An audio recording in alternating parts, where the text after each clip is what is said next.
10 দিন পরে আমার হাজবেন্ড বিদেশে চলে যাবে। তো আসলে আমার হাজবেন্ড বিদেশ যাওয়ার আগ পর্যন্ত আমি মানে 10 দিন ছিল বিয়ের পরে। তো এই 10 দিনে বুঝতে পারলাম যে আসলে মানুষ বিয়ে কেন করে, কী জন্য করে, বাবা মা কেন বিয়ে দেয়। যেটা হয়তো 17-18 বছর বয়সে বাবা মা দিতে পারে না, সেটা হয়তো বা একজন হাজবেন্ড সেই সুখটা দিতে পারে।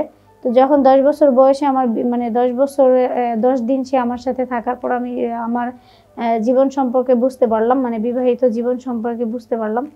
তখন হাজবেন্ড চলে যেতে চাইছে, মানে যখন তার ফ্লাইটের ডেট পড়ে গেল তখন আমার খুব খারাপ লাগতেছিল যে আসলে আমি এই কয়দিনের জন্য বিয়ে করলাম কেন, আমার হাজবেন্ড চলে যাবে কেন, আমি কেন থাকবো কী করে। তো বিভিন্ন সময় মানে এইসব বিষয় নিয়ে খুব হতো। তা হঠাৎ করে আমার হাজবেন্ডের ফ্লাইটের ডেট চলে আসলো, তখন আমার হাজবেন্ড চলে গেল। যাওয়ার পর আমি মানসিকভাবে আরও দুর্বল হয়ে পড়লাম যে আসলে আমি তো আগের জীবনটা ভালো ছিলাম, এখন একটা যে নতুন ভালো জীবনে পা দিলাম। আমার তো খুব ভালোই লাগতেছিল যে বিয়ের 10 দিন হাজবেন্ডের সাথে ছিলাম, ওই 10টা দিন খুব ভালোই লাগতেছিল।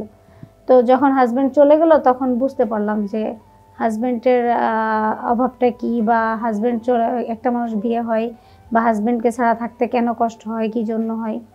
তো আসলে তো বুঝেনি যে বিয়ের পরে প্রত্যেকটা মানুষের মধ্যেই পরিবর্তন আসে।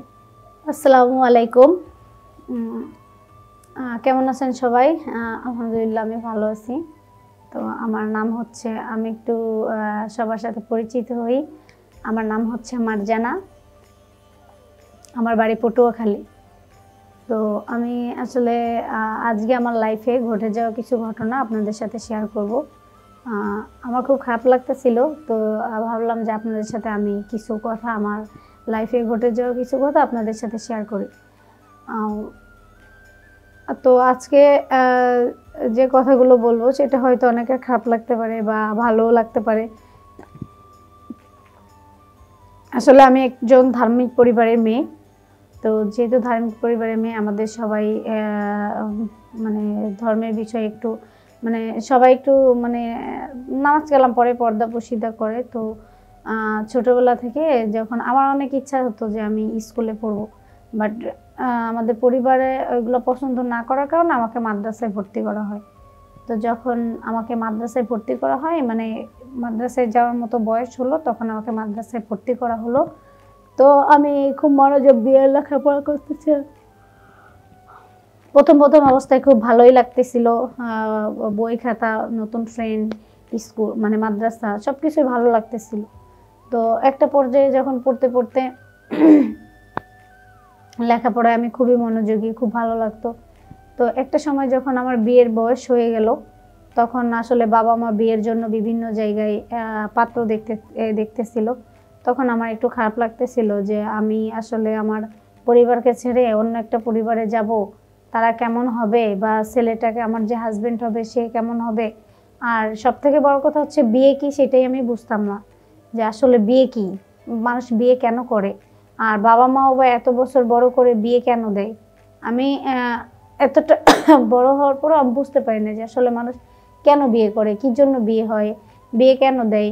তখন এগুলা নিয়ে ভাবতাম, খুব চিন্তিত। তো আস্তে আস্তে আমার পড়ালেখার এইসব বিষয় নিয়ে আমার পড়ালেখার ভিতরে একটু প্রবলেম হচ্ছিল, যে মানে এইসব চিন্তাভাবনা করতে করতে আমার পড়ালেখার মধ্যে অনেকটা প্রবলেম হচ্ছিল। তখন বাবা মা আরও বেশি প্যারা দিচ্ছিল বিয়ের জন্য। তারা ভাবলো মেয়ের হয়তো বা বিয়ের বয়স হয়েছে, মেয়ের হয়তো বা বিয়ে দেওয়া উচিত, লেখাপড়ায় মন বসতেছে না, মেয়ের রেজাল্ট খারাপ করতেছে।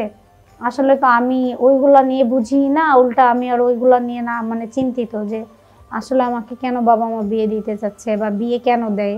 মানে মাদ্রাসায় পড়ি, না কাউকে বলতে পারি, না কাউকে মানে নিজে বুঝতে পারি। তো একটা পর্যায়ে বাবা মা বিয়ের জন্য বলল যে তোমাকে, আমিও বললাম যে আমাকে কেন বিয়ে দিবা, আমি এত তাড়াতাড়ি, আমি আরেকটু পড়ি, আমার পড়ালেখাটা শেষ করি।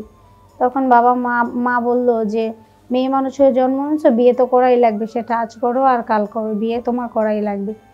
শুধু সময় নষ্ট না করে বিয়ের জন্য মানসিকভাবে তৈরি হোক। তো আমি বললাম ঠিক আছে, যে বাবা মা তো আর সন্তানের খারাপ চায় না, বাবা মা তো ভালোটাই চায়। তো ভাবলাম যে যাক, বাবা মা যা করতেছে ভালোর জন্যই করতেছে, যা কপালে থাকে তাই হবে।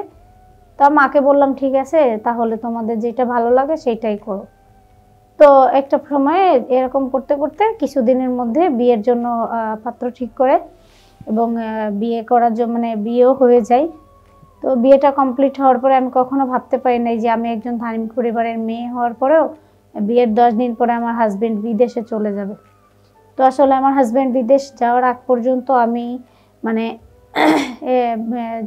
10 দিন ছিল বিয়ের পরে। তো এই 10 দিনে বুঝতে পারলাম যে আসলে মানুষ বিয়ে কেন করে, কী জন্য করে, বাবা মা কেন বিয়ে দেয়। যেটা হয়তো 17-18 বছর বয়সে বাবা মা দিতে পারে না, সেটা হয়তো বা একজন হাজবেন্ড সেই সুখটা দিতে পারে। তো যখন 10 বছর বয়সে আমার মানে 10 বছর 10 দিন সে আমার সাথে থাকার পর আমি আমার জীবন সম্পর্কে বুঝতে পারলাম, মানে বিবাহিত জীবন সম্পর্কে বুঝতে পারলাম। তখন হাজবেন্ড চলে যেতে চাইছে, মানে যখন তার ফ্লাইটের ডেট পড়ে গেল তখন আমার খুব খারাপ লাগতেছিল যে আসলে আমি এই কয়দিনের জন্য বিয়ে করলাম কেন, আমার হাজবেন্ড চলে যাবে কেন, আমি কেন থাকবো কি করে। তো বিভিন্ন সময় মানে এইসব বিষয় নিয়ে খুব হতো। তা হঠাৎ করে আমার হাজবেন্ডের ফ্লাইটের ডেট চলে আসলো, তখন আমার হাজবেন্ড চলে গেল। যাওয়ার পর আমি মানসিকভাবে আরও দুর্বল হয়ে পড়লাম যে আসলে আমি তো আগের জীবনটা ভালো ছিলাম, এখন একটা যে নতুন ভালো জীবনে পা দিলাম। আমার তো খুব ভালোই লাগতেছিল যে বিয়ের 10 দিন হাজবেন্ডের সাথে ছিলাম, ওই 10টা দিন খুব ভালোই লাগতেছিল। তো যখন হাজবেন্ড চলে গেল তখন বুঝতে পারলাম যে হাজবেন্ডের অভাবটা কী, বা হাজবেন্ড চলে একটা মানুষ বিয়ে হয় বা হাজবেন্ডকে ছাড়া থাকতে কেন কষ্ট হয়, কী জন্য হয়। তো আসলে তো বুঝেনি যে বিয়ের পরে প্রত্যেকটা মানুষের মধ্যেই পরিবর্তন আসে। তখন বুঝতে পারলাম যে যাক, হাজবেন্ড চলে গেছে, এখন কি করব। এখন যে আদারওয়াইজ যেই জিনিসগুলো আছে সাধারণত মেয়েরা যেগুলো দিয়ে কাজ চালায়, আমিও এখন সেইভাবেই কাজ চালাইতেছি, আর কি করব। কারণ আমার আর কিছু করার নেই, হাজবেন্ড বুঝাই দিয়ে গেছে 10 দিনে বিয়ের মজা কি, এখন এই মজা বুঝতেছি।